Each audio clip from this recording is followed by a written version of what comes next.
Secure some price for Friday, October 3rd, 2025. Presentation of Bet365. We're coming to you from the Pacific Toyota Dealer Studio here at the historic Wall Center. Visit shoptoyota.ca or your local Pacific Toyota dealer. I'm Matt. He's Blake. Same two guys. Mike and all his Junos hitting switches, conducting things. Mm-hmm. No interns today. They get Friday off. All right, I guess they're in class. Yeah, not off. Off of us. The Redwoods golf course poll question today asking you, has the Canucks preseason made you more optimistic about this year? Vote yes, no. Secure some price on X and YouTube. Vancouver 3 wins, 2 losses in preseason to date, going into the final game this evening. Of course, that mammoth victory over the Calgary Flames earlier this week where they score 8 goals in Cowtown. Everybody looked good that night. But more importantly, there's just not a lot of grave concerns because of the preseason. Well, the Hoglander injury is clearly the negative here, but we went into this camp going, okay, a lot of guys have to bounce back. Elias Pettersson being one. Hoglander would have been on that list as well. Yeah, you can be down on Pettersson, but the preseason itself hasn't made you more negative. Exactly. I'm not sure how you can be down on his preseason. He's come into camp bigger, stronger, heavier. And really, Evander Kane's only played the one preseason game. He said this morning, he could do with no preseason games. So I'm not sure we quite have a gauge yet on the one NHL forward the Canucks added over the offseason. But Besser's looked a little quicker. Chytil's looked fantastic. And then all these guys vying for either jobs up the lineup or roster spots have looked pretty darn good. Ratu's turned it around. Don't need to tell you about Braden Cootes and Jonathan Lekramaki and their exploits. Mm-hmm. Then on the blue line, you've had Victor Mancini look outstanding. Elias Pettersson looked good as well. So, for the most part, I think you can go down the checklist of Vancouver Canucks individually and have a lot more upward tracking stock ups than stock downs through the preseason. And I've mentioned a couple of times on the show, I've had trouble getting over the lack of depth and quality at center when I think about the Canucks and their chances in this regular season. And yet one of the things that has counterbalanced that has just been the vibes have been outstanding. Like the clean sheet from last year, even with a holdover coach promoted to head coach, I believe has been achieved. I think, removing JT Miller and that just dynamic in the locker room, in the dressing room. The addition by subtraction. Yeah, I think so. I mean, you certainly love him on the ice, and especially the offensive end of the ice. But there were drawbacks. There were drawbacks to the attitude, the culture, and everything in that room, especially after it hit the fan last November. So I voted yes on the poll. I'm certainly not more pessimistic, but I mean, it's been tidy. It's been according to plan for the Canucks in training camp, but I think it's just been that. I mean, I don't think I've been blown away by anybody necessarily. It's just been nice. So I'm going to vote for no, but that's not to be negative because it's definitely not more pessimistic. Yeah.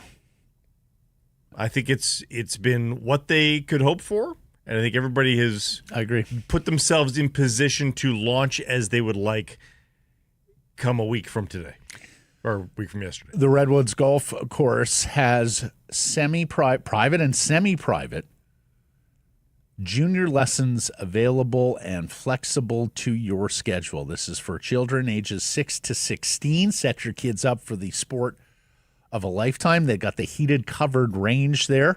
The fantastic practice facility, practice bunker fairway bunker at that. We've done a couple of lessons with their pro, Craig, and it's been outstanding. He's held both our games. In fact, I shot my 2 lowest rounds of the year after working with Craig. And if you've got a team building or networking event coming up, custom corporate packages that can include lessons if you want them to, and a food and beverage component afterwards as well. Redwoods-golf.com/instruction. Let's get to our top story, brought to you by Yellow Dog Brewing, Neighborhood Brewing, Foolish Winery. Final auditions. Canucks play their 6th and final preseason game tonight versus Edmonton at Rogers Arena. And the lineup reflects some decision-making to come. Surrey's Arshdeep Bains getting a chance on what very much looks like the Canucks' second line with center Filip Chytil and right wing Connor Garland. An 18-year-old rookie, Braden Cootes, will center fellow hopeful Jonathan Lekramaki on his right wing, and the veteran Evander Kane coming home to Vancouver on left wing, playing his second preseason game. And Evander was very nonchalant this morning, saying, look, don't think they need my protection. It's preseason, so it's not quite heightened tempers. Of course, Kane playing his old mates from Edmonton, was a Oiler for a couple of seasons. I think we'll tap into his, playing of the Oilers for the first regular season. Yeah. Even though it is a pretty representative lineup for the Oilers, so we'll get into that in a moment. But you look at that lineup, and Bains and Coots are in, and it appears Ratu, Sasson, and Carlson are out for tonight. They're not playing tonight. What does that tell you? What does that mean? I mean, honestly, it's in the eye of the beholder. So here's what I think it means. Ratu and Carlson are on the team. Sasson is not. But how do you know that? I don't know. No, but I'm saying that's my best guess. Why are you looking at that and saying that? Because I think Arshdeep getting second line duty with Chytil and Garland is a test, much like Cootes and Lekramaki being in the lineup with Kane. See, you know what I would have done if I was the Canucks? I'm fine with Ratu and Carlson not playing if you indeed think they're on the team. Put Sasson in for Bluger. Does Bluger really need this game tonight? I don't think he does. Give one last look for Max. He's coming off a couple of good performances. 2 goals. Show me one more time. Last gasp. What do you got, Max? That would have been interesting for me. Adam Foote, if nothing else, has done a sensational job of delegating media responsibilities to his assistant coaches. Mm-hmm. Yesterday, we heard from Scott Young. We had heard from Brett McLean a couple of times in preseason. And today, there's a new shooter. It's time to meet Canucks assistant coach Kevin Dean, who did the media responsibilities. It's like a curling team. You rarely hear from the leads. This is the lead in the quartet. Yeah. If you don't know, Kevin Dean was a National Hockey League defenseman. Played 330 NHL games for a variety of teams. Has done a lot of coaching at the developmental level, if you will. ECHL, AHL. He was an assistant on the Bruins bench at one point. So here's Kevin Dean talking about the players separating themselves. There's not too many guys you're like, oh boy, he hasn't had a good camp. I can't think of anyone, to be honest with you. So I think everyone's put their best foot forward, and there's going to be some tough decisions, and I don't think any of these decisions necessarily are permanent, right? So, the players that do come out of camp with the team are going to have to play well, especially in those bubble roles, and if not, they'll probably get replaced at some point. Yeah, that's what we were saying. Especially for the guys that are waiver exempt. I mean, if they're going down for opening day of rosters, which is Monday, it probably is not for very long, especially with both sides being at home, the Abby Canucks and the Vancouver Canucks right off the bat, not headed east just yet. Dean would go on to say that it's close between a lot of these roster hopefuls. He said there is some separation, but within the context of that, he said some of it's about the organization managing assets. And I do believe that's a little bit of a clue, Yeah. Blake. Yeah. And I believe it's a clue on Pierre-Olivier Joseph, who did not skate today, is not playing. He's got a little bit of a minor groin strain. Look, if he's hurt, he'll be with the big club IR if he can't start the season. But I do wonder when he talks about managing assets, whether that's good news for Pierre-Olivier Joseph, who would require waivers to go to Abbotsford, whether that's good news for Linus Karlsson and our Steve Baines, who would also require waivers to go to Abbotsford. Has to be bad news for Tom Hoglander because he's the new kid on the block. I hope this isn't about Victor Mancini, who doesn't appear to be in tonight, which is, if we're viewing it again, that if you're not playing, you're probably mostly okay.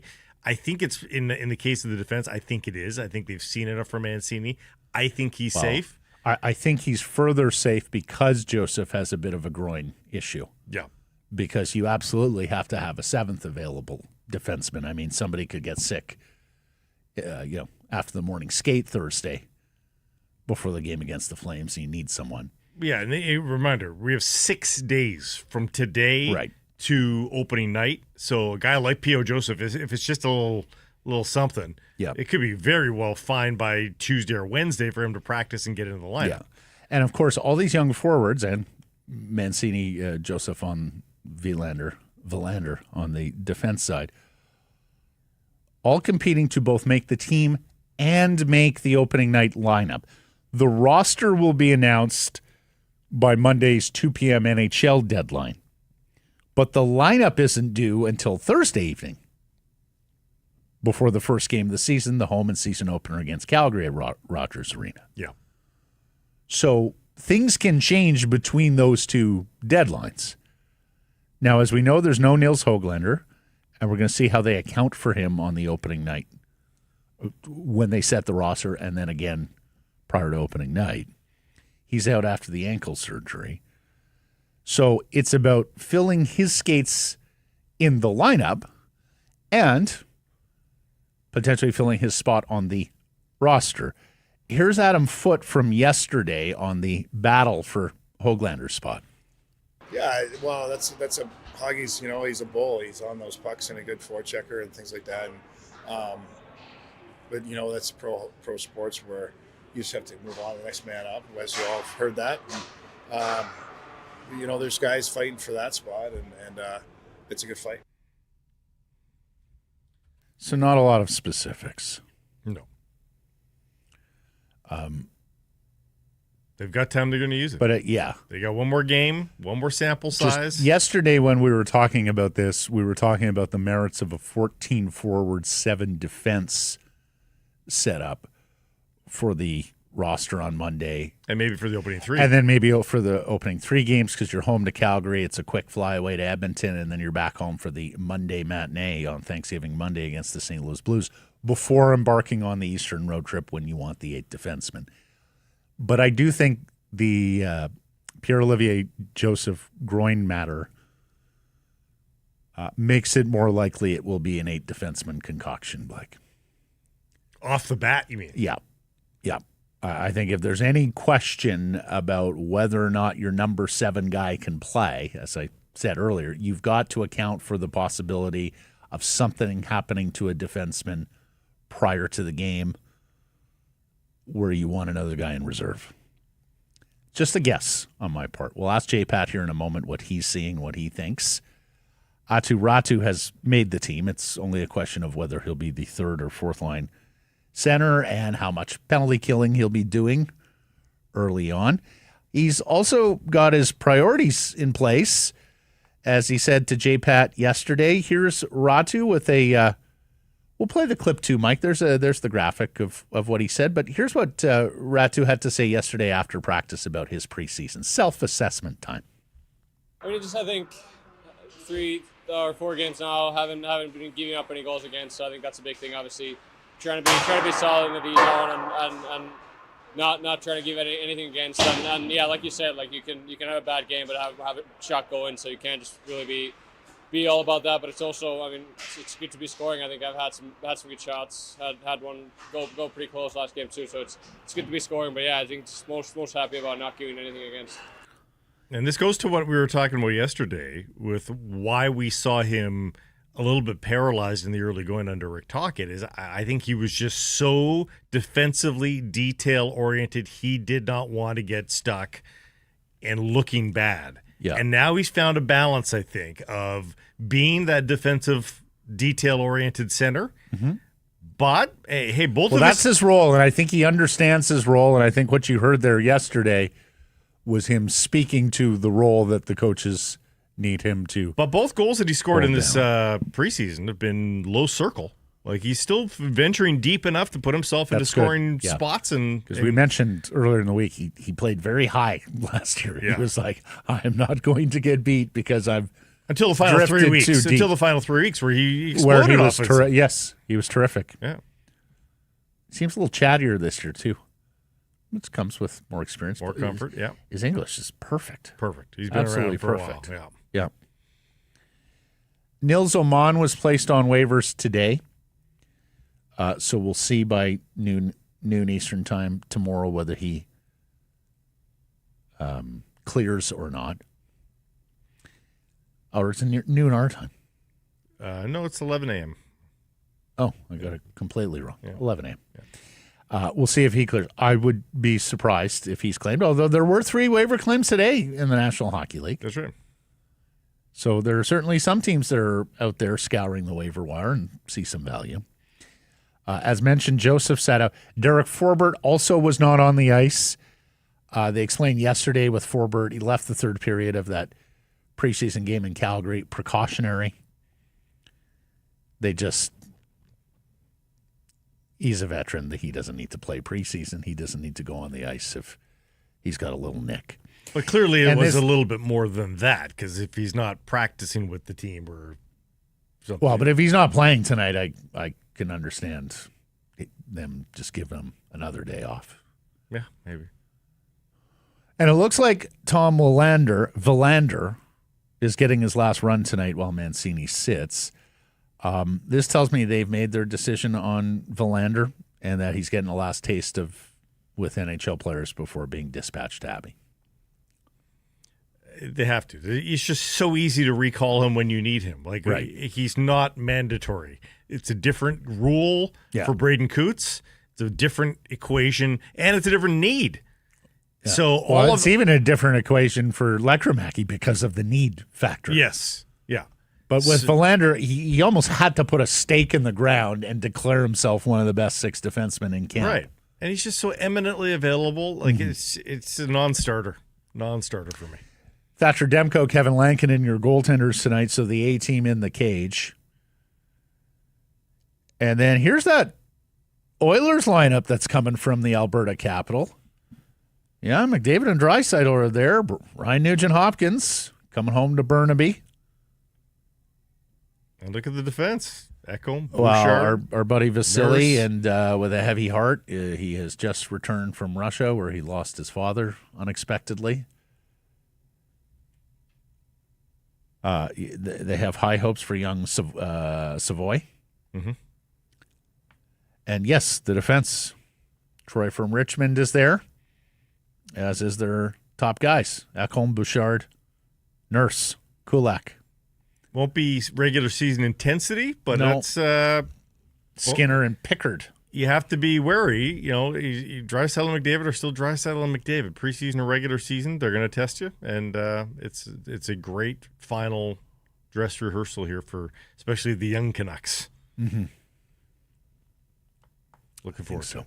Yeah. You want to talk about what's going on at Yellow Dog? Indeed. I can tell you Dogtoberfest continues at all Yellow Dog locations. Fabulous food if you're up in Penticton. But we should tell you what's on sale this month, because I know you want to know. It's a new month. It's October now. It's one of Matt's favorites. And it's getting, I won't say the festive day just yet. It's premature before October 31st. Well, before November 1st. But Yellow Dog Squirrel Chaser Hazy Pale Ale. Bright green can. It's a beautiful can. really jumps off the shelf. It really does. The tall can 4-packs on special for the month of October. Look for it on sale at your government and private liquor stores. When we were in Penticton and at Yellow Dog doing the show a couple of weeks ago, because they got the full suite available there. In their fridges, yeah. Right. I found myself sampling, but then I got onto the Chase My Tail. And it's hard to leave the Chase My Tail. It is just such a delicious beer. This is Squirrel Chaser I'm talking about. No, I know, but I love Squirrel Chaser, don't get me wrong, but the Chase My Tail is just my absolute go-to. Is it on special? That was last month, I believe. Okay. Yeah. Vitaly Kravtsov cleared waivers. And look, we should have explained this yesterday because we mentioned that Dollywell said they're trying to trade him. And I know for a lot of you, it's like, well, if he's available on waivers, why would anyone trade for him? So now that he has cleared waivers and assigned to the American Hockey League, you don't have to account for him on your NHL roster. You can trade for him. He goes to your AHL team. He is actually a little more tradable now than for a team that's looking and going, like the looks of Kravtsov. He's coming off a decent year in the KHL. There might be something there in a one-time first-rounder. You're more likely to want to test that out in the AHL before you drop him into your NHL lineup. So he may be a little more tradable now, not having to be accounted for on Monday's roster set deadline. You also may have a Kravtsov of your own that you're kind of done with. Right. That you might want to just say, hey, let's swap Kravtsovs, if you will, and maybe one of them is named Lucas Reichel, for instance. Right. You never know. There was a super chat that came in late in yesterday's program. And if that is the case, we endeavor to try and get to your super chats the next day. So forgive us, Free Petey. We did get your super chat. For those of you on YouTube, that super chat button is always open and available to you. Hit it. Make your donation, half proceeds to the BC Mental Health Foundation, and we'll get to it on the program. Free PD says, am I crazy, or are we seeing more east-to-west hockey than under Tocchet's system? It's fun to watch. My first reaction to that is, well, there can be less east-west hockey than under Tocchet's system. It is still preseason, so that caveat applies. Jim Rutherford on John Shannon's podcast was talking more about a simplified system of skating and puck pressure, but that's more the defensive side of the puck. And we have seen, and it was the story of the first couple of sessions of camp, an emphasis on defensemen joining the rush numbers, as Foot calls it. And they've made some references to allowing players to be themselves. So I think it's a worthwhile magnifying glass to have out. We'll ask Jeff. But it's way too early to extrapolate what we've seen in a preseason so far into what we'll expect to see in December. Even October, as Matt and I often discuss. October's super fun because it's preseason, but you get points for it. Right. It's still pretty crazy in October. So let's reconvene at the quarter pole and see what we've seen in totality through 20 games, and then I think we can start to extrapolate. Yeah, often in October you don't have those defensive systems. They haven't rooted down yet. No. You've got new players, you've got young players who maybe aren't buttoned up on every detail. It's a lot of fun, but it's a little chaotic. Yeah. So. The entertainment value is high in October. People always say, it's October. I love it. NHL starts with a bang. Yeah. NBA does not start with a bang. Even with some of the big matchups that they have. My brief period covering the NBA, Blake, there were a lot of NBAers who in the first month of the season are, boxers have that feel you out first round. There's a lot of that in the NBA. NFL is very inconsistent. Well, the NFL has changed since they have gone to the shortened preseason and the 17-game schedule. Good teams that very much think they will be playoff teams, and we've seen this with the likes of Kansas City and others, they have some time to figure things out in September and October, and they take that time. And but some teams are still working on chemistry, though, so we don't necessarily see a ton of offense. You do see that in the NHL. We have another super chat. Okay. I hope you're expecting me to read this for $2.79. Wow, it's pretty cheap. It's an interesting Well, price. Period. Symbolic of a Packers fan. Matt, so any prediction for our Bears versus Packers? We'll get to that when the Bears play the Packers. We're on to the bye, then we're on to Washington. Cube of cheese, perhaps. There's a Chicago team that has to go up to Milwaukee for the next round of the That's baseball true. playoffs. Yeah. Wisconsin v. Illinois on a couple of fronts. I've sometimes joked that Wisconsin is where Chicago sources its dairy and stables its horses. One more super chat coming in from Jody.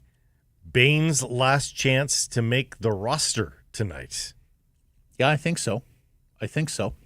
But it's looking better and better. I mean, I see Jeff opining. We'll talk to him in a second. Yeah.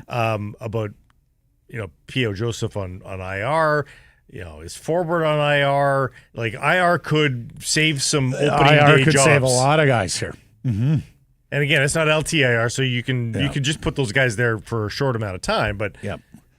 And just getting back to the East-West thing in the previous super chat, and I'm kidding with this Packers fan. Thank you for your donation. Thank you. All donations are welcome. Absolutely. Thank you for shouting out on our rivalry here. But just back on the East-West thing, look, I'm not sure in your bottom six you're going to have guys who you want playing East-West hockey all that much. That probably goes for a lot of teams in the NHL. Like, I'm not sure there are many teams in the league that are so chock-a-block with offensive talent that their head coach is going to want to see a lot of East-West hockey out of the third and fourth line. So when we talk about East-West hockey, more creative hockey, I think we're talking about that in the context of the top six and guys like Paterson and guys like I don't know that Drew O'Connor or Kiefer Sherwood even are able to make turns. Touch the end wall, back the other way. Hey, Drew, can you cut off that left wing, dangle around the back-checking centerman at the blue line, gain the zone, and then fire a pass to Ratu, who's looping around both guys into open ice for the quick one-timer. Everybody's played with that May guy. happen, but probably not very often. Everybody in beer league has played with that one player who's not so great that just hits the end wall. Can't even turn that wall, no crossovers, and then just turns the other way and skates back the other way. Sort of big league versions of that. Yeah. Okay, Jeff is ready. Let's get to Jeff Paterson, our Canucks reporter, the host, of course, of Rink Wide Vancouver, who joins us from Rogers Arena. There he is. Hello, Jeff. Great background. Hi, guys. Love it. Mm-hmm. What did we learn today from this morning's skate and coach's availability? Yeah, I think you guys have discussed a fair bit. There are still unanswered questions and why they're going with the lineup they're going. Kevin Dean didn't exactly get down to brass tacks there, but it allows us to do some speculating, and we're pretty good at that. I think it obviously it's a last chance for a few guys here to really put their best foot forward. Archie Bains in the top six role, I think he has to step up. Now, he played pretty well the other night in Calgary. Flames didn't, and so it's totally hard to, in my mind, fully evaluate when a game is 4-0 after 20 minutes and the other team doesn't look like they're all that into it. But Canuck players, to their credit, did what they had to do to try to make statements to the coaching staff. So, Archdeep was on that Abbotsford line the other night. Here he's getting a chance with Filip Chytil and Connor Garland. Remember, this is a guy that has one NHL point in 21 games. Like, if he is going to audition here for a role higher in the lineup, then there has to be a bottom line. It can't just be about scooting around the ice and being positionally sound. So I think a lot of the spotlight will be on Archdeep Bains. Obviously, the kids together. Braden Cootes has passed every test to this point, but every test is a step up the ladder as well. And now you're facing the Oilers with pretty much their opening night lineup. Now, he saw McDavid and Draisaitl the other night in Edmonton. But I think he's got to have another really strong showing. Obviously, he's the easy guy to send back to junior. But if he has a strong night here tonight, it sort of complicates matters for the Vancouver Canucks, but in a good way, knowing that you've got this kid that has risen above every expectation. Jonathan Lekermacki has kind of quietly progressed through camp, I think.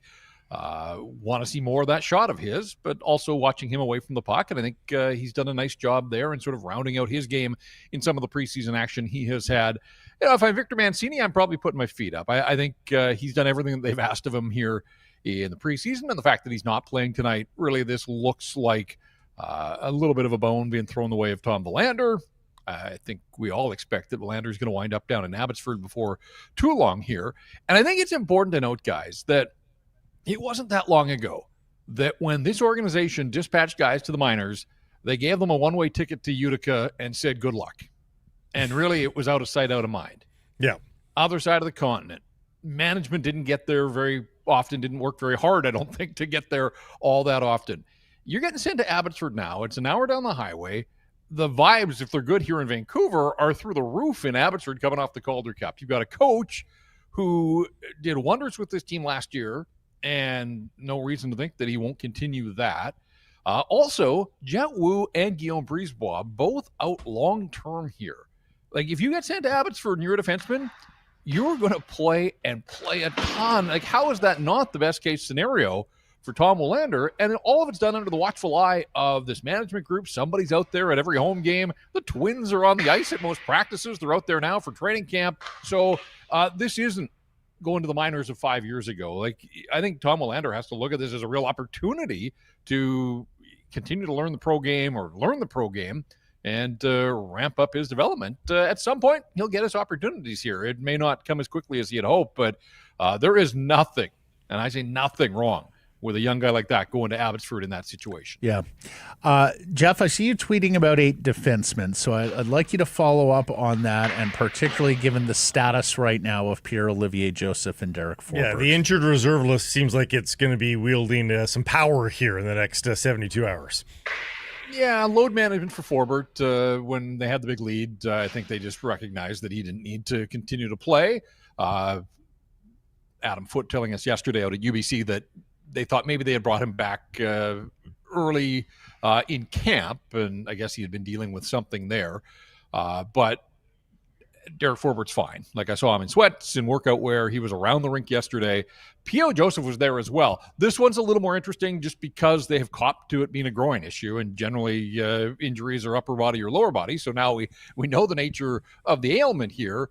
You know, a week out from opening night, it would be hard for me to think that this is significant enough that P.O. Joseph wouldn't be ready to play next Thursday. Now, as for setting a roster on Monday, that's maybe a different situation here. So we'll see. And if he's a depth guy, you could easily stash him on IR for the first week of the season if you wanted to keep some bodies around. It's a great point. Just let me stop you for a second, Jeff. That's a great point, because if Joseph's health is not good on Monday, I don't think you have a choice but to put Mancini on the roster and carry 8D. Is that the calculation that you're alluding? No, I don't think it's necessarily as simple as 8D. I've seen a lot of people talking about this idea that maybe they start with 14 forwards and 7 defensemen, and then they go on this road trip, and somehow you want 8 defensemen out on the road. Look, you want 8 defensemen because it makes practices easier. Look at this first road trip. 3 in 4 nights. Really, it's 3 in 3.5 days because the game in Washington's an early one. There's not going to be much practice time on this road trip. And so if the idea of 8 defensemen is with an eye to having 4 pairs at practice, I wonder if they're not better to stick with 14 forwards. You've got 3 games in 4 nights with travel early in the season. Like, your top 4 defensemen are going to play. If you have 7D, you could still rotate one of the young guys in and sort of platoon guys that way. But with that, and we're hearing the words compressed schedule so often now, and it is, but I think we're going to, they all are though. Yeah. But I just wonder, like, with 3 games in less than 4 days to start, like, maybe you want 2 extra forwards and spot some guys in that way to relieve the workload. So I don't think it's as simple as 8 defensemen just because we've been conditioned here in Vancouver to them carrying 8 defensemen. I think with waivers, it wouldn't surprise me if they start the season with 14 forwards and 7D. Okay, so that brings me to my next question.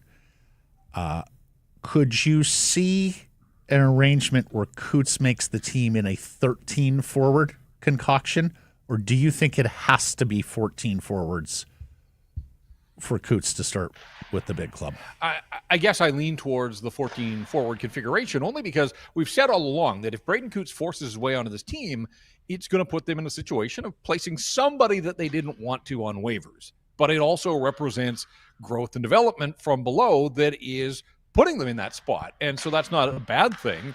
I just think, heading into camp, we all like the idea of Braden Cootes putting his best foot forward, but I don't think many realistically thought this kid was going to bust down the door to be an opening night consideration. So with only 13 forwards, that would mean that you are getting into some territory where a couple of other guys are going to have to be exposed to waivers, and I don't know if the hockey club is fully comfortable there. So as good as Cootes has looked here through the preseason, and he has, I do think that there's a fair bit at stake here for him tonight against presumptive National Hockey League roster, and let's see if he can hang. But they put him in a position again with Evander Kane sort of riding shotgun there and being his protector, and Lekkerimäki on the other side if they're able to work some chemistry there and create some offense. So I look at Cootes in a third line center capacity in this hockey game, but I also think if it doesn't quite measure up the way that they had hoped and the experiment comes to an end,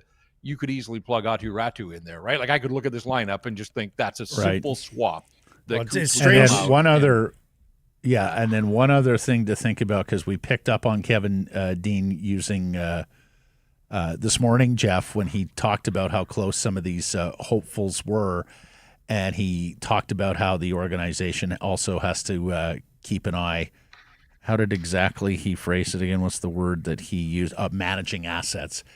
I could also see 14 forwards, and that's with Hoglander as an IR guy. So 14 forwards, which keeps Lekkerimäki, Baines, and Cootes around. Mancini goes down because he doesn't require waivers. And then if you've got any question about Pierre-Olivier Joseph after Monday, Mancini comes back on up. We've seen this a lot, too, from the Canucks, where they set a roster and then they make some moves afterwards that are more lineup focused for that initial game.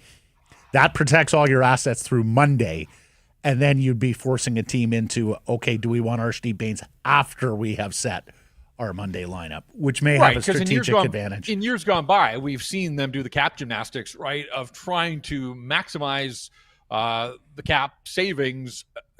They're not in that. They've got some wriggle room this year. So this isn't about, getting as close as possible and maximizing LTIR. But you're right. Setting the roster on Monday afternoon and the guys that are in uniform on Thursday, they can be markedly different. There is time and opportunity to make those maneuvers before the puck drops on Thursday night. And that's why IR is interesting as well, because you can, of course, stash guys on IR. You have to be cap compliant, but they've got the room this year to be cap compliant with guys on IR. Max Sasson seems to have been the guy on the outs for the last few days anyhow, but then he has the great game versus Calgary. You surprised they don't give him one last kick at the can? I think all along it's been an uphill battle for him. Just, again, a guy that doesn't require waivers. And so, did he earn an opportunity with his performance the other night? Yeah, probably. But clearly they've got an eye on what they're doing here. And so on that line with Ratu, I thought had a fine night as well. And he's not playing. Linus Karlsson, the other guy that's going to be a healthy scratch tonight. It's been a little too quiet, quite frankly, in my mind, for Linus Karlsson. High hopes coming off the Calder Cup run and his production there.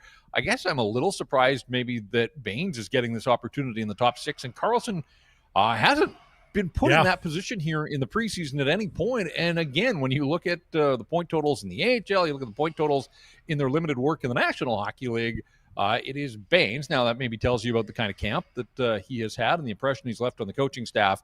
For Sasson, I think they understand what they've got. I mean, the wheels are undeniable. They were on display the other night, the give and go with Jake DeBrusk, and really the other goal set up by Baines, the shorthanded goal, but, hustling up ice.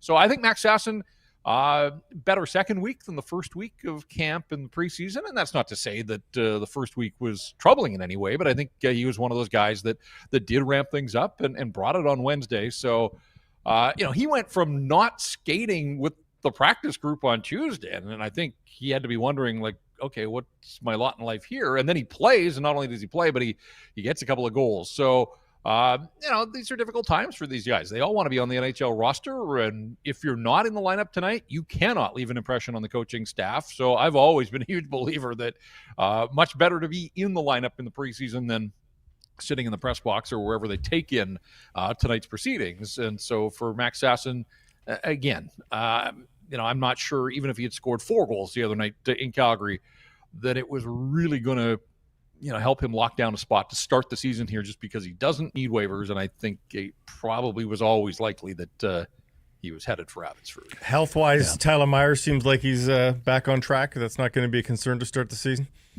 No, everybody that has, I'd say everybody, the guys that clearly are nursing something sat out practice yesterday and again weren't on the ice here. But, Myers and Garland both played in Calgary. They were back on the ice at practice at UBC Thursday. They were on the ice this morning for the morning skate.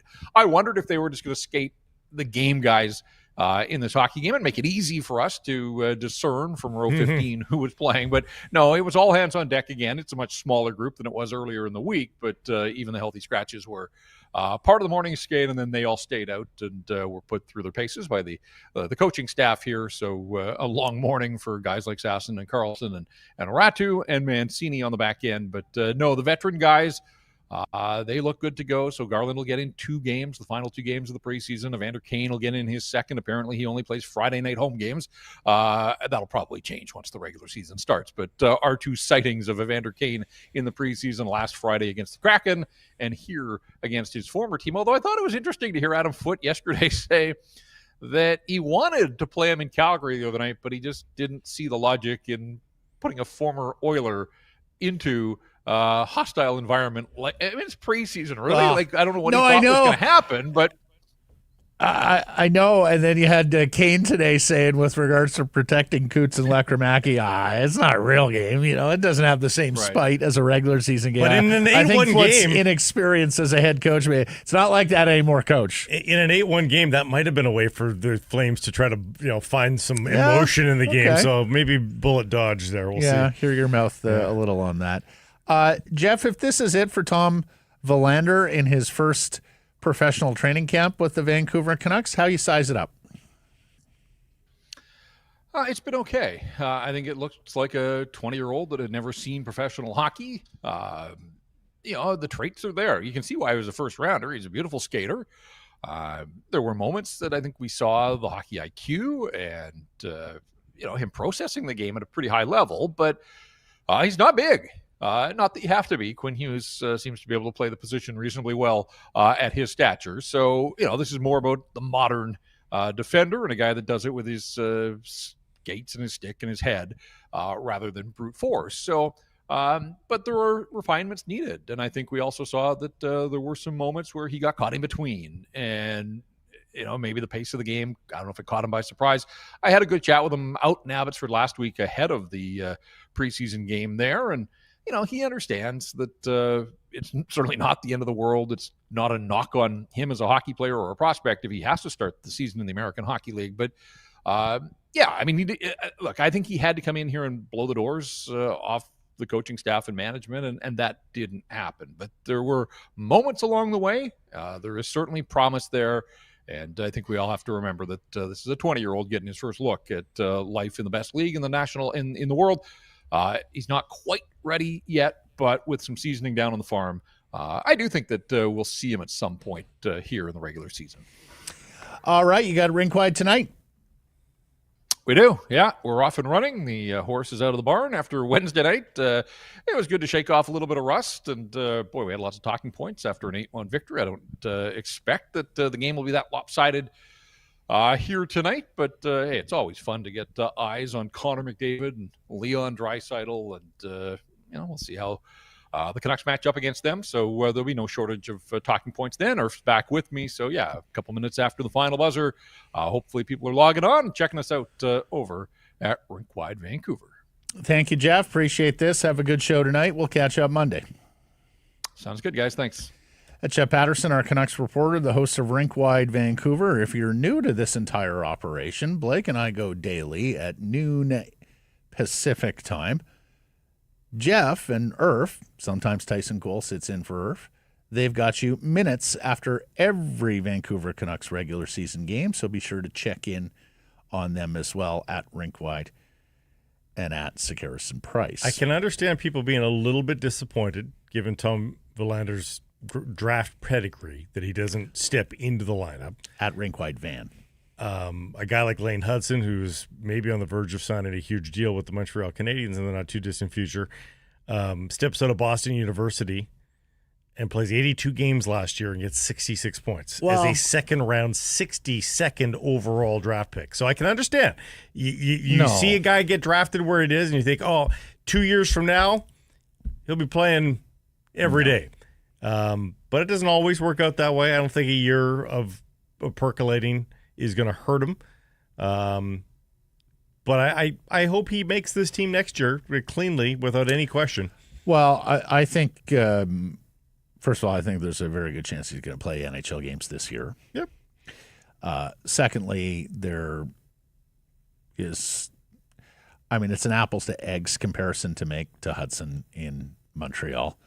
That was a team that was looking for a power play quarterback, a offensive defenseman, in the process of coming out of a long rebuild. And the Vancouver Canucks have a pretty good defense corps, of NHL veterans. If they have a need, it's a right shot two-way defenseman. Yeah. That's him. Well, okay, but, there weren't any NHL veterans in danger of losing their gig with this Canucks defense corps, including Elias But Matt, Pettersson. literally, they are going to be patching the hole that Tom Wielander fills with probably a left shot defenseman a lot of nights. Like, if he could have stepped in and been a reliable third pair right shot defenseman, that would have been awesome for the Canucks. Like, that would have been useful. Again, I'm not calling him a bust. I'm just saying I understand those that might have thought, wow, the timing is perfect for him to come in. We happen to need a right shot, dependable two-way defenseman right now. It was there for him. I did not see that need, or at least I didn't see it in the same acuteness that you see it, because I believe you have to make room for EPD and Derek Forbert because of his penalty killing.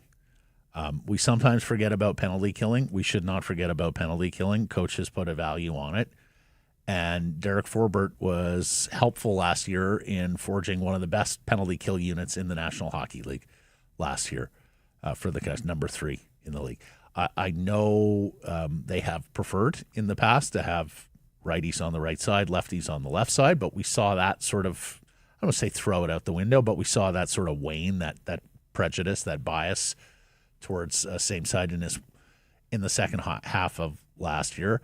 And I just didn't think there was any chance that EPD or Forbert wasn't going to be on this team.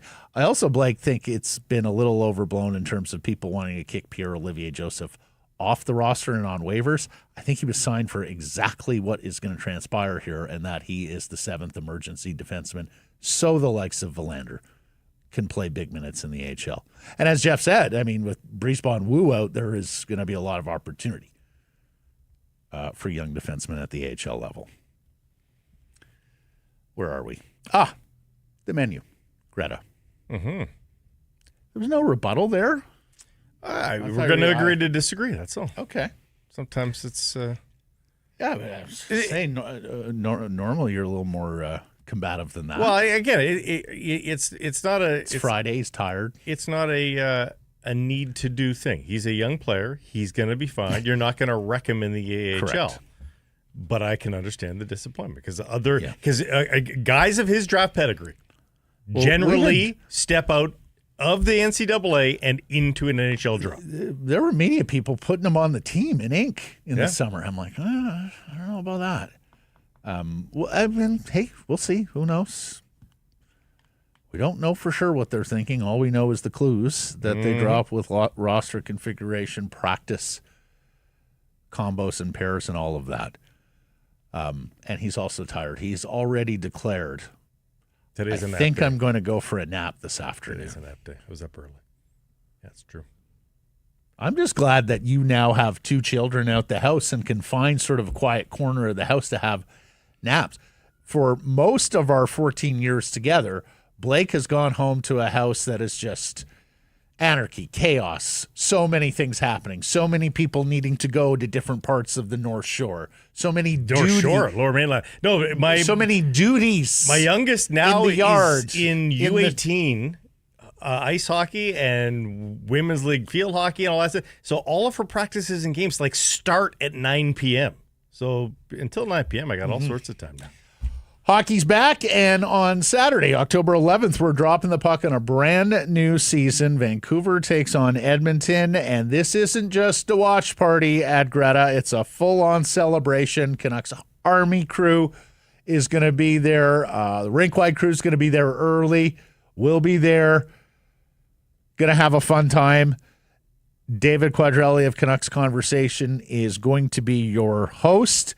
The game on every big screen, game day specials, giveaways, surprises, doors at 6, puck drop at 7. Grab your crew, rep your fan gear, and get ready for the kind of season opening party that only our friends at CA, the Army, can pull off. Tickets are free. Just register at nationgear.ca, and we'll see you at Greta, 50 West Cordova on Saturday, October 11th. 1 hour before puck drop till the end of the game, all these game day specials, all the food and beverages. Oh, my gosh, I can't wait for nachos, wings, Greta Burger.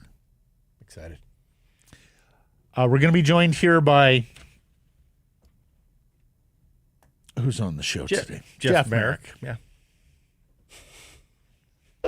You need a nap, too. Full disclosure, we recorded Jeff Merrick very early this morning. It has been a long, long time.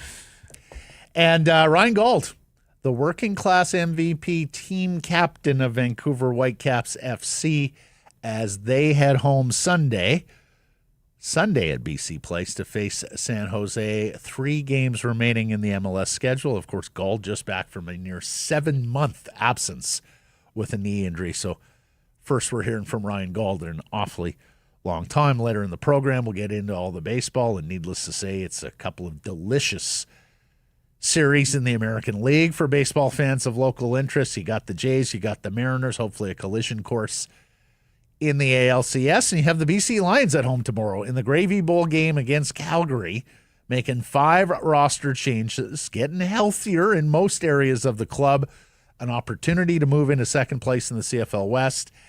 And I didn't have the information earlier,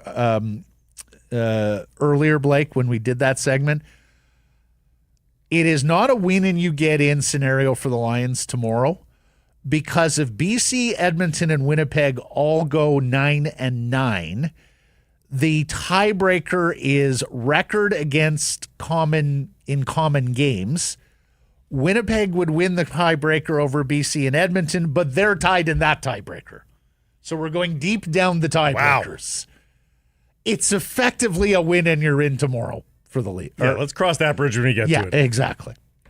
All that's coming up on the program. Time now for our Bet365 bets of the day.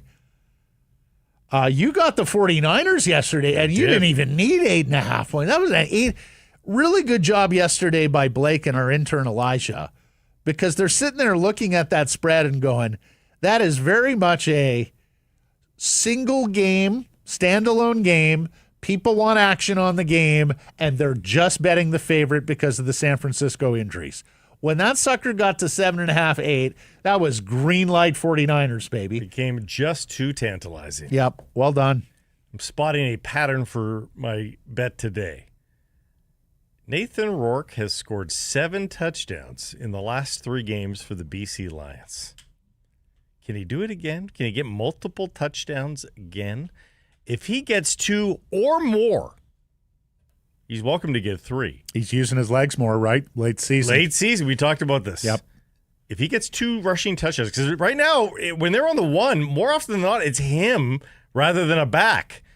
So $350 for Nathan Rourke to score 2 or more touchdowns, if he so chooses, against the Stamps. I'm going to the NFL, where I just can't believe the New Orleans Saints are favored against anybody. That's crazy. I mean, who are they playing? I would not lay points against the Campfire All-Stars with the New Orleans Saints. The Giants. And the Giants coming off a win, too. May have found their quarterback in Jackson Dart. With his 111 yards passing? Well, but the Giants can rush the passer. I don't need the points here. I'm just taking the Giants straight up, plus 110. Woo. Jeff Merrick. Jeff Merrick is coming up. This segment, a presentation of Bet365. Whatever your bet, it's never ordinary in Bet365. Download the app, get in on the game, use the code NATION. Must be 19 or older. Please play responsibly. Jeff Merrick, next.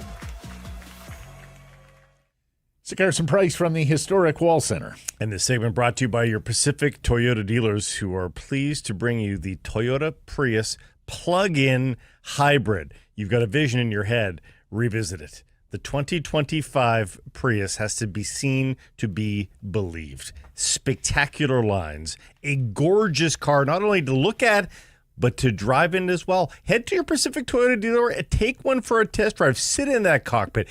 Feel the buzz when you press down on the accelerator. It charges so as you drive. fun. It charges as you drive. You don't need the big fancy charger at home. Just the regular plug overnight. Plug in overnight and you're ready to roll. Yep. Around town, you're in an electric vehicle. Need it for a road trip? You're in a gas vehicle. That's it's it. as simple as that. Right now, great time to get in. Lisa 2025 Hybrid SE plug-in from $99 weekly at 3.49% APR for 60 months with $3,800 down, and it includes a $3,000 discount. Visit shoptoyota.ca or your local Pacific Toyota dealer. Here's Jeff Merrick, the host of The Sheet Daily on the Nation Network, with us on Fridays. Hello. How are you? How are you? I am well. I'll tell you what. You know why I'm really well? Because, and I've been making this point all week long, Filip Chytil looks good. Oh. Am I like all like our last conversations were all about like who's going to be 2C, and but I'll tell you what cinched it for me. Playing 3 games in a row and then that pass to Lekramaki on Sunday. Mm-hmm. I'm like, all right, now bubble wrap them and don't let them touch the ice until the beginning of the season. Yeah, and here's the thing, Jeff. Like you can go up and down this Vancouver Canucks roster, and the guys who sort of needed to look good to make us feel comfortable about this roster, I know, have all hit Good their point. mark. Whether that's Filip Chytil, whether that's Ratu, whether that's the kids, Cootes and Lekramaki, whether that's EPD on defense, whether that's Victor Mancini on defense. Victor Mancini. Paterson has had his moments. Okay, you guys right? are going to make me be devil's advocate guy. Hey, Filip Chytil has looked very good, but he sort of looked like you'd expect like a 50-point center to look like a Pius Suter. But as we knew from last year, Pius Suter is not a second-line center. So great for Filip Chytil, but this still isn't the solution. Let's not act like this is the solution. For me, if you get, and probably closer to 60 than 50, but if you get between 50 and 60 points from your second line center, aren't you happy? Like, isn't that what you want from your second line center? I mean, well, that's a baseline second line center. Depends how much you get from your first line center. Yeah, I mean, 45 isn't going to cut it for Paterson, but yeah, I don't know. Like, look, I again, we've talked so much about Chytil. There's 2 tests, right? Does he make it through a game? And he has. And does he look good? And he has. Mm-hmm. He's looked confident. He's made plays. He hasn't looked shy. Like, I don't know. Again, I always grain of salt it because it's preseason. I understand, but if I'm a Vancouver Canucks fan, I'm feeling pretty good about what I've seen. So, like, all you can do is just play the games that are there. All you can do is play the games that are there. Yeah. Well, that was my follow-up. Like for a kid like Cootes, it matters. But like if I name check you 8 Canucks veterans who all have looked good to great in preseason, doesn't matter. Does it carry over to Thursday night against Calgary and next Saturday in Edmonton?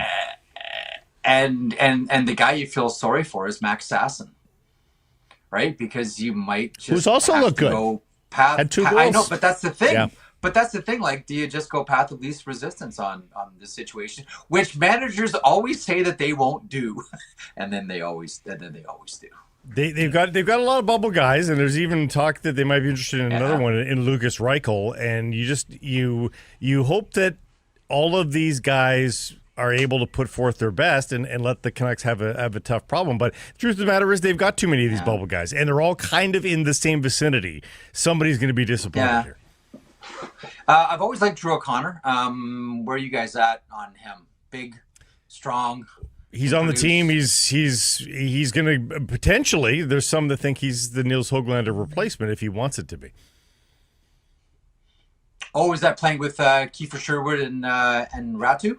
Yeah. That's an the advanced. line? Yeah. Or Bluger. Yeah. That could be that line could be a problem. Yeah. Like that line could be a real bruise to play against. I don't mind that. I like that. That's a good one. What do you like about it? What I like about it is you have size and tenacity, and you want to have as many, pardon the expression, you want as many pricks out there as possible. Like you want miserable players. You want guys like the Florida Panthers won 2 Stanley Cups back to back because they're not. People always blast me when I say this, but it's true. They're not the most skilled team. They have a baseline of skill. They have some players that are elite. Their most elite player is injured for the season right now, but they're just miserable to play against. It's like Bill Zito put together a team full of cranky hockey players. Bill Zito's first move as general manager of the Florida Panthers was to bring in Patrick Hornquist and say, like, okay, this is the model. I'm going to try to get as many Patrick Hornquists on one team as I can, and he did. Like you want to be miserable to play against. You want to have guys that are nasty and guys that can just skate you into the ground and aren't shy about showing up shift after shift.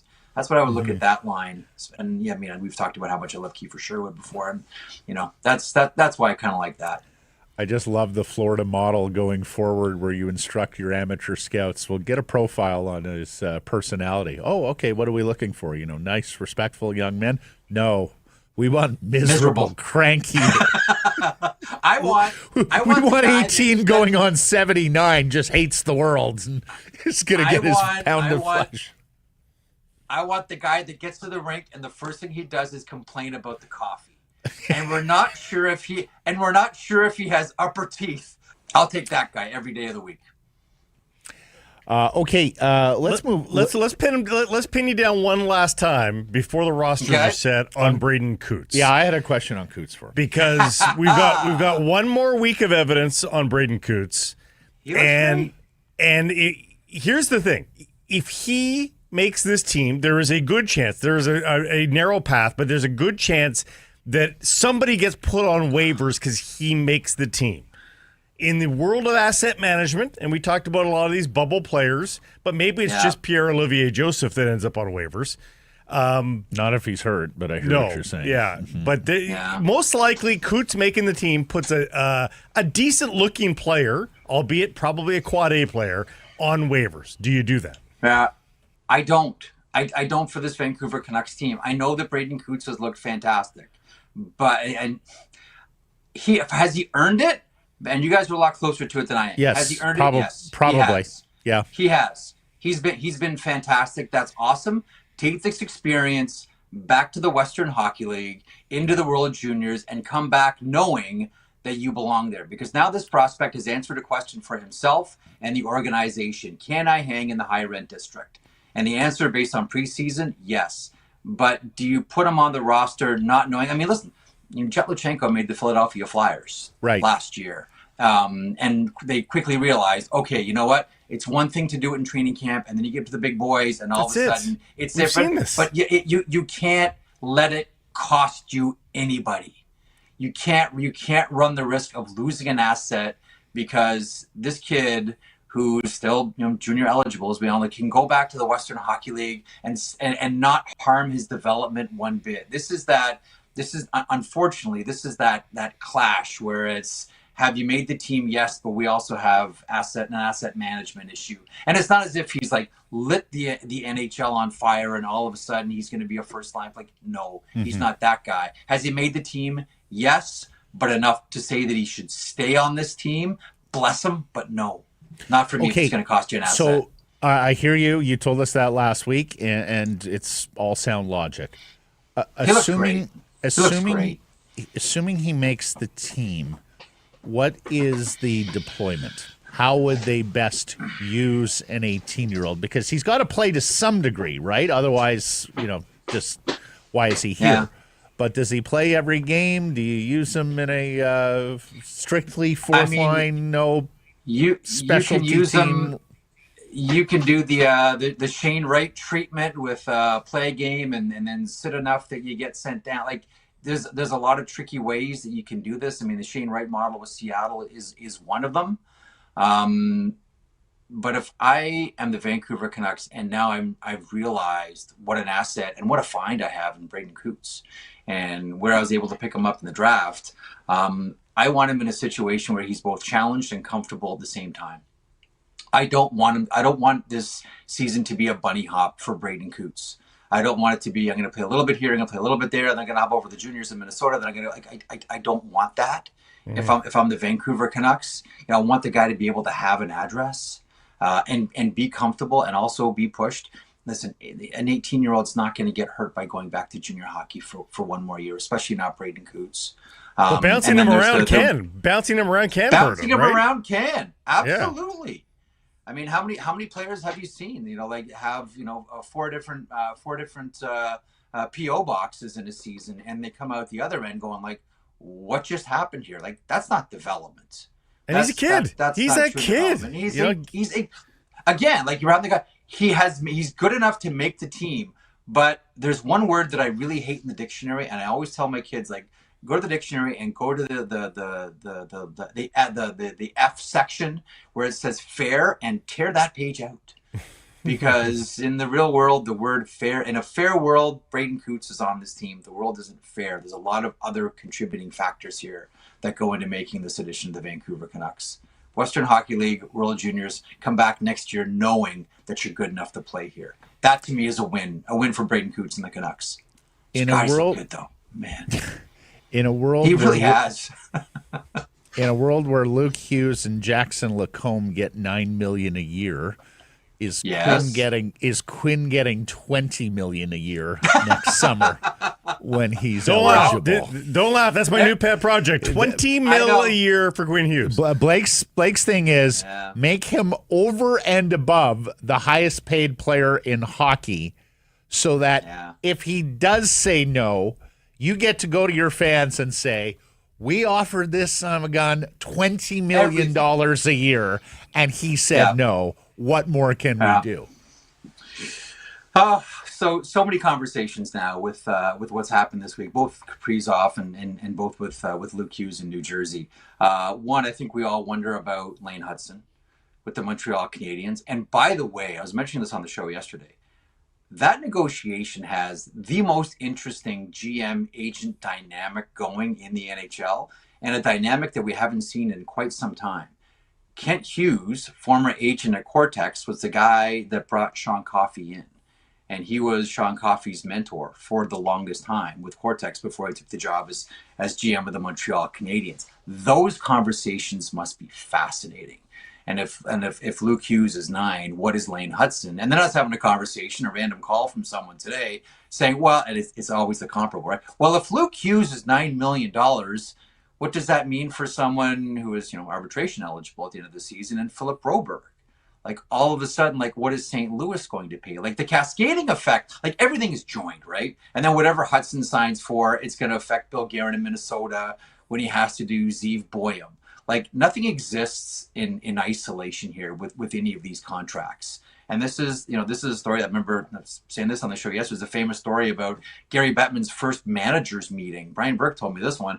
And Serge Savard, running the Montreal Canadiens, had signed a player over and above everybody expected his compensation to be. And Bob Gainey, who was running Minnesota at that point, really took exception to it. Now, Gainey and Savard, even when they played together, never saw eye to eye. But it got to the point where they were yelling at each other. And next thing you know, people are like pulling away and pushing away tables and chairs. And the guys were rolling up their sleeves. And Gary Bettman says to Brian Burke, like, what's going on here? And Brian says, well, Gary, you're going to see a fight. So, like, that's how, like, every general manager and Gainey and Savard almost came to blows at Bettman's first managers meeting. But it affects Armstrong. It's going to affect Guerin. Like, all these contracts cascade to everybody around the NHL. And for the purposes of this show, yeah, it's going to affect Quinn Hughes, too. I don't know. It's a tune of $20 million. For whatever reason, North American players seem to think that they have to manage the cap for teams, which they don't. And that's why I like what Kaprizov did and said, I don't care, 16 now, I want 17. And God. Yeah. You forgot to mimic Brian Burke rubbing his hands together. You're going to see a fight. I can absolutely hear Berkey say, well, Gary, you're going to see a fight. There's no part of me that can envision or hear Bob Gainey raising his voice, especially in front of other people. Bob's just had such a dignity and class and decorum about him over the years. True. Incidentally, I know our friend Stephen Brunt told me this last time he was here. He's pitched Bob Gainey a book. And Bob has no desire for any kind of limelight or anything like that. Doesn't want to write a book. I get it. Yeah. So I'm not sure. To me, it's one of the great careers in the history of the game. Oh, that's it. That was respected all over the hockey. They created the Selke Trophy for him. Well, that's it. Like, Bob is so good at this one skill. Like, they invented a trophy for Bob Gainey. Well, and you know the story of the Russian coaches coming on over, right? And seeing Gainey and like Tikhonov. Tikhonov and those guys, like you thought they would have been mesmerized by Orr or Gretzky or this. No, they walked away talking about Gainey. They had never seen a winger play like that. That defensive. I mean, he revolutionized defensive sort of postures and constructions because of the way he played the game. And now, even though they created the trophy for a winger, it is impossible for a winger to win as a winger. Trophy. Yeah, it just goes to centers, and that's it. Very good call. But it was a Gainey trophy. We've reached Easter egg. Oh no, you're going to tell us about Caleb Malhotra first because you've seen Manning's boy there rip it up in the OHL. Oh, Manny Malhotra's kid is a gem on and off the ice. I'll tell you a quick story in a couple seconds, but I think he's like fifth in OHL scoring right now. Had a 5-point night last weekend.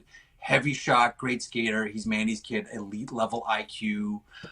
Players love him. I was texting with Jay McKee, his coach with the Brantford Bulldogs last night. And I said, give me one thing that'll impress me about Caleb Malhotra that nobody else will see. I mean, I'll just watch the game, but tell me, give me something that'll really impress. He goes, you can tell he's Manny's kid because before every game, he skates over to OHL. He skates over to the linesman to ask them what their first name is because he wants to get to know them. It's like next level here. If he's like, Jay's like, I couldn't believe he goes up to every single line. So what's your first name, sir? Apologies. We had some technical difficulties with Jeff Merrick. But interesting to hear about Malhotra because you know that kid is going to have been raised with the right hockey mentality. Right. You know, I wondered about this kid because, you know, we've seen other guys in the BCHL legacy players, Doug Waite's kid, Amonte's kid, Brindamore's kid. You know, a lot of them they're just guys. Yep. But not this one, maybe. And Caleb was 26 points in 44 games in the BCHL as a 16-year-old. Yeah. That's pretty good for a 16-year-old, though. Yeah, not bad. And as Jeff notes, he is going to be his father was a high pick. Yep. I know we all consider Manny Malhotra third-line guy, the third-line shutdown, checking, defensive specialist, face-off specialist. Manny Malhotra was a top 10 pick who had a lot of offensive pedigree and was one of those guys where the offense didn't translate, and so he reinvented himself. He was a Rangers pick, if I'm missing. Yeah, I believe you're right. I mean, for them, seventh overall. Seventh overall. Like he was a bust for a Rangers fan. Yeah, even though he turned out to have a great career. Yeah, he had a fantastic NHL career, and I'm disappointed because we had a hell of an Easter egg for Ah, We're gonna save it. back to it next week. Cigars and Price from the Historic Wall Center, the Daily Faceoff Survivor Pool, officially live. We've been telling you about it. If you think you've got what it takes to go the distance, this one's for you. It's a game of elimination strategy, $2,500 grand prize for the last fan standing. Here's how it works. You start with 2 lives. Each round, you pick one winner from the NHL slate of games, but here's the twist. You can only use the same team twice. If you get a pick wrong, that's 1 life gone. Lose the second time, you're out. We do this until there's 1 fan standing, and that person takes home $2,500. So if you're ready to outlast the rest, sign up now, dailyfaceoff.com, or hit the link in the show notes. May the best fan survive. Wow, it's been too long. Survival is a key word here, too. I mean, it's been too long. We've got to catch up with Vancouver Whitecaps FC captain Ryan Gauld. He's back after nearly 7 months on the sidelines, and he scored Wednesday in Vancouver's victory in the Canadian Championship. I guess I should specify Vancouver Whitecaps victory in the Canadian Championship, a 4th consecutive Voyageurs Cup. Ryan, thank you for the time. How are you? I'm good, mate. Thanks for having me on. You're welcome. How you feeling these days? Yeah, I'm good. It's a relief to get back on the pitch and be back beside the boys. So I'm feeling good and looking forward to the end of the season. How did the recovery go after Wednesday? Yeah, it was good. It was just obviously just on for a short time, just to after such a long time out, can't jump in at the deep end. So it was nice just to get that whatever it was, 10, 15 minutes at the end of the game there, and I'm looking forward to having a lot more minutes, hopefully. We haven't been at training, so we haven't been able to see if you've been slide tackled by your teammates in training. Like when you had one there where the guy took you down, all of our hearts go up into our throats here, and then you get up and you're okay. Were you curious how you were going to respond to those sorts of things? It's always, you always wonder, like the first tackle you're in, but it's good that it's out the way, and I feel fine. There's no second thoughts going into anything. So I think everyone can rest easy a little bit more. That everything seems to be going well. And your timing seems to be good. The goal was you. It looked like you doing you kind of things. We had heard reports from training that you were pinging balls off the woodwork and looking good. Were you surprised at how comfortable your timing was? More surprised at how clean it came off my right foot. That's not normal for me. So it's nice to get that feeling back of putting the ball in the back of the net. It's been a long time that I've been out, so it's been a long time coming, and thankfully it didn't take too long. Sometimes when you've got a long wait for your first, it seems to drag on, but thankfully I'm not gonna have to go through that. Were there doubts, Ryan? Did you ever get to a dark spot? I mean, I wouldn't blame you if they did. 6 months, that's a long time. Were you scared at any point here? Obviously, with the initial diagnosis, we weren't expecting it to be too long, and then the longer things played out, and the tougher it seemed to get, and it did reach a point where it was like, are we going to have to shut down for the year? But thankfully that never came, and I'm feeling really good. And I think what made it a lot easier as well is how well the boys were doing, and it was fun to go and watch them and just to be around them. So obviously with doing really well, everyone's in good spirits around the training ground, so it made that a much easier environment to be in. So what happened then, Ryan? Because the injury looked innocuous enough. As you mentioned, the initial diagnosis wasn't all that dire. Where did it go wrong? Where did it go south? So basically from what I know, that kind of injury, it can take anywhere from a few weeks to quite a few months. It just depends on how big the injury is, and when you watch back the video, there is quite a significant, hyperextension of my knee. So it was a significant injury, but thankfully, there's not going to be any long-term damage. All the ligaments, everything's in good nick. So I'm hoping that it's behind me now, and it's not gonna cause any problems. Did you find yourself coaching at all on the sidelines with the lads? No. I'll leave that to Jesper and Jan, and let them. They've been doing pretty well with what they're doing, so I've been leaving that to them. Needless to say, you got a lot of company in the injured box there for a long time. You're out of there, but there's still a lot of guys stuck in purgatory. You talked about how this team has played this season. In some ways, it's been storybook. Like you scoring that goal, part of me wanted to say, yeah, of course he did, because everything that could have gone right went right. But then you kind of think, no, they've also had a ton go wrong here. How do you describe what this season has been for this team as you guys head into the final 3 games of this season? Because it has both been blessed and cursed all at the same time. It's kind of crazy. Yeah, obviously it's unfortunate the amount of injuries we've had. You never want to see guys go down with the injuries like, for example, Ryan Gauld and Sam have had. You never want to see those types of injuries, but I think you've got to give a lot of credit as well to everyone who's stepped in their place. They've not skipped a beat, and they've looked ready to go, and I think that just shows how deep we are as a squad, and that's only going to benefit us in the long run. When you miss a lot of you look at the start of the season, you would say that it was like starters, it was big players for us, but boys have come in and filled in really well. So having that depth, going into the end of the season, also for next year as well, it puts us in a great position. One of the guys who's come in and filled in has a wee bit of a resume. I think you know. We haven't seen you on the pitch yet with Müller. How do you think all of that is going to work?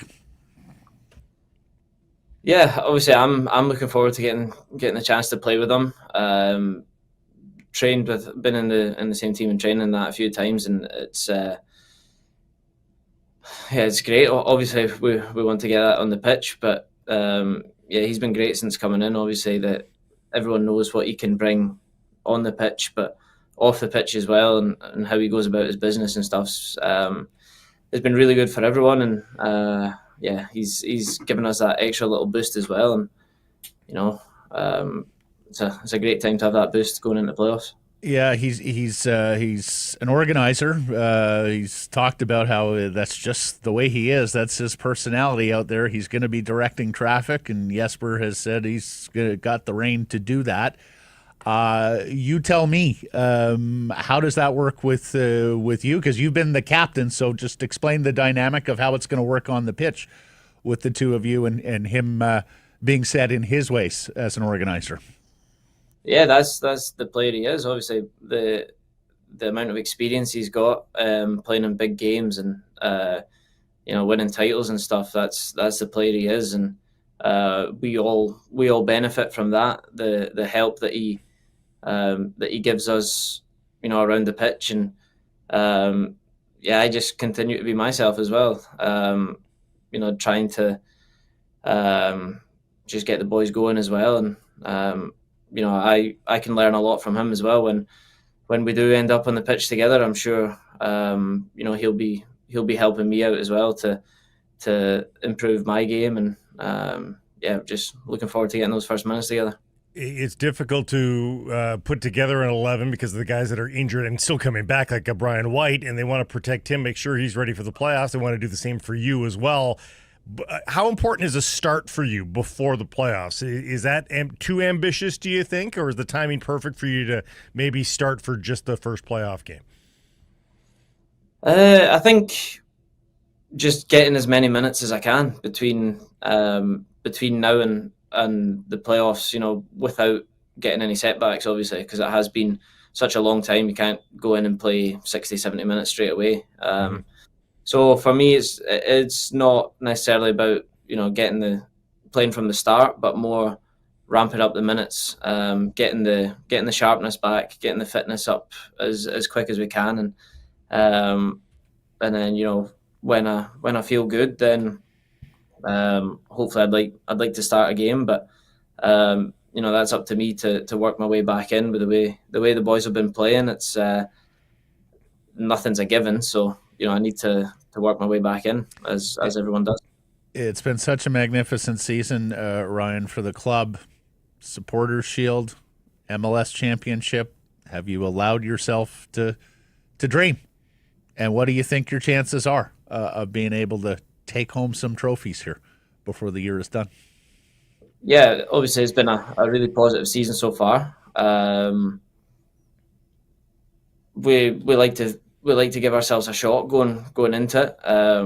We say that every year, but the club needs to take that next step and progressing through the playoffs. I think every year I've been here, we've went out first round and we've been in the playoffs. So there's still obviously a lot that we need to work on as a club, as a team, and keep getting better and better, because you see some of the form the teams in the league are in as well right now. They'll obviously fancy their chances. So it's one of those cliches that we're going to have to take it round by round, game by game, and just keep getting better as a team. Marvelous seeing you back on the pitch. Yes. Thank you for the time here today. Appreciate this as well, Ryan. Go get them on Sunday, and we'll catch up down the road. Cheers, guys. Thanks very much. Cigars and Price from the historic Wall Center. Cheer louder when you're rested. Book your staycation here at the Wall, just minutes from the stadium and the arena. Unlock that S&P rate. Call 604-331-1000. Tell them we sent you. Some blackout date supply based on availability. For the first time in history, the Toronto Blue Jays and New York Yankees will meet in a postseason Crazy series. to think. They've ebbed and Well, flowed of at the course, wrong for times. many years, this was impossible, right? When you were just taking two teams per league. Yep. For the postseason, the playoffs have expanded a couple of times since. It would have been the first ever against the Boston Red Sox, too. Yeah, crazy. Mm-hmm. Yankees punched their ticket last night in a deciding Game 3 win over Boston, thanks to rookie hurler Cam Schlittler, who really had his Schlitt together. He's the first pitcher in baseball history to go 8 innings, walk none, punch out 12 in a postseason game. Not bullshitting you. So a star is born. Can you imagine the night Cam Schlittler had last night? Especially if they didn't fly to Toronto immediately. I just won the Yankees a deciding postseason game, and now I'm out on the town in Manhattan.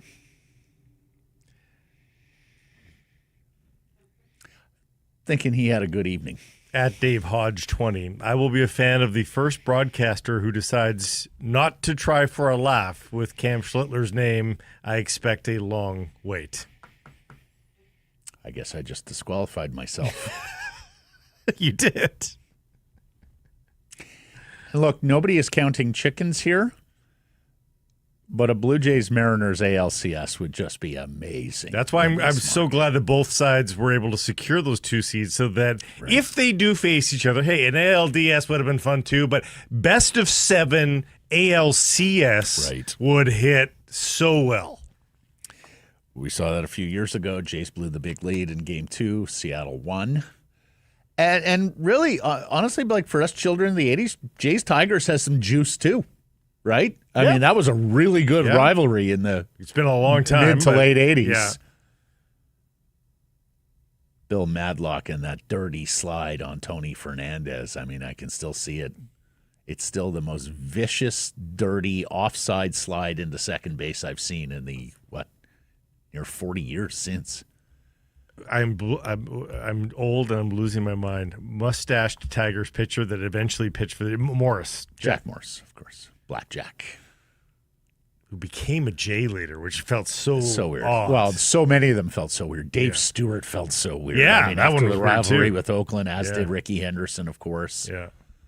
Paul Molitor felt weird because the Brewers were an AL East team, and of course, Molitor and the Brewers helped contribute to that 87 collapse in the final week. Even Winfield felt a little bit weird. I mean, he was a Yankee way back when, right? They just went and imported all the best players from their rivals. It was quite a time to be a Blue Jays fan. Molitor never felt like a Blue Jay. Well, he was only there for a minute. Yeah. I mean, same with Winfield. Yeah.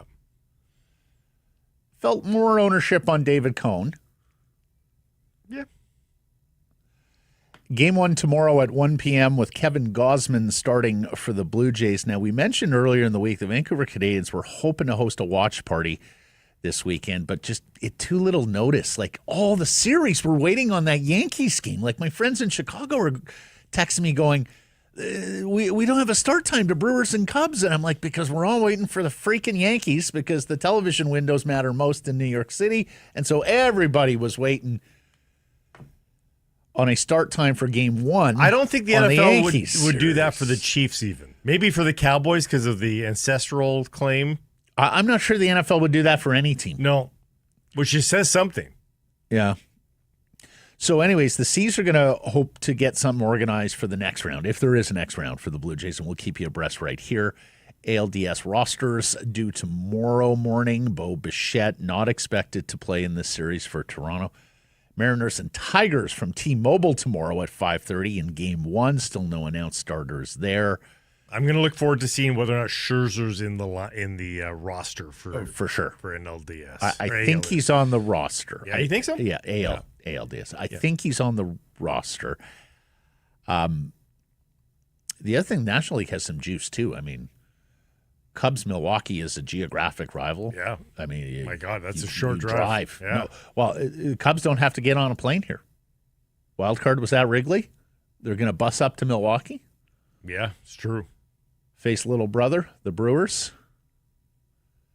And then Phillies, Dodgers.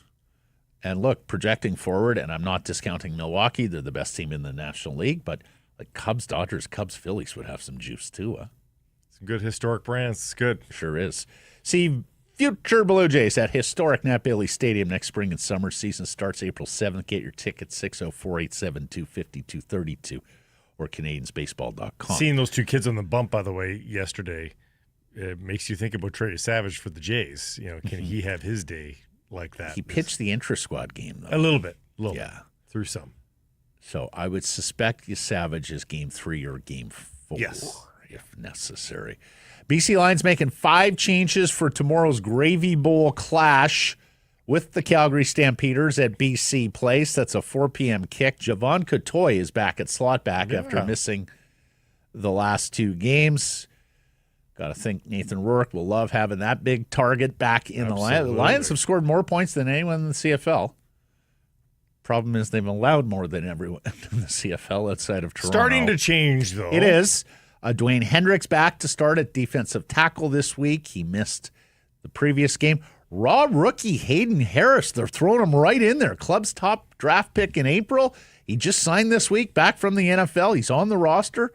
Going to back up Mathieu Betts at defensive end. Global player Thibaut Debaye also returns to the lineup to back up at defensive tackle, and a new starter at left guard where Brandon Yates plays his first CFL game because Jarrell Broxton can't go at left tackle. So regular left guard Corey Woodruff going to kick out and play there. As we mentioned yesterday, BC does not technically clinch a playoff spot with a win, but there is only one remote 3-way tiebreaker scenario that would keep them out of the postseason should they emerge with victory. They also would temporarily leapfrog Calgary into second place in the West. The Stamps do have a game in hand, and Winnipeg is on a bye this week. The Lions get their bye next week, but then they're back at home at BC Place. This is a very odd. You don't see this a whole lot in the CFL, but it's 3 consecutive home games for the Lions. So they're off next week, then they're home 2 weeks from tonight to face the Edmonton Elks at BC Place. That is the home finale, and unless they get to some winning, that will be the last football game, BC Lions football game, at BC Place. I'll be on the sidelines for that one. My lone BC Lions. Is Farhan calling the game? I guess so. Mm-hmm. Yeah. Can't wait. If they win this one this week. Carmen and I always watch the games that Blake is doing sidelines, and we cheer for the sideline reporter. It's the best 90 seconds of your life. I was going to say, did he screw anything up? No? Okay. Attaboy Blake. But if they win this weekend, I'm excited because that week could very well be a huge game. Keeping the home playoff dreams alive. Absolutely. NFL, where the weekend slate of games is it's kind of middling. And honestly, we'll be hard-pressed to top last night's overtime win by the San Francisco 49ers over the Los Angeles Rams. Mac Jones' finest NFL hour in a stadium taken over by the 49ers faithful. Al Michaels with the line. Sometimes the Rams just rent the stadium. Yeah. We mentioned this because we had a show going when there was no football team in LA. It's a very blasé market on the NFL. It's so strange. It is the strangest thing in the world. The second biggest city in the United States of America with a deeply entrenched football culture with the university and high school programs. Southern California is one of the most fertile grounds for football players. USC has been a massive, massive program forever, even UCLA from time to time. But, Matt, the critical mass is there. Even if you thought pound for pound they weren't as interested in football, just the critical mass should fill that place. It's so crazy. I used to go to LA every year right after the Grey Cup, so late November, early December, and I would typically get an NFL Sunday or two. And staying at my buddies in Santa Monica, I'd go down to some of the bars on the Santa Monica Strip, and I would talk to people, and guys would tell me, no, this is better. When we had a team, we were, subject to blackouts and things like that. I just love watching the whole slate of NFL games.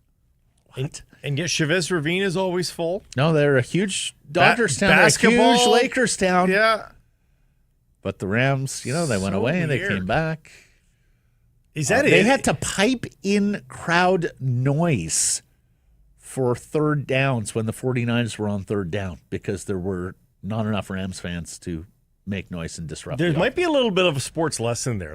Both the Raiders and the Rams felt like imported teams.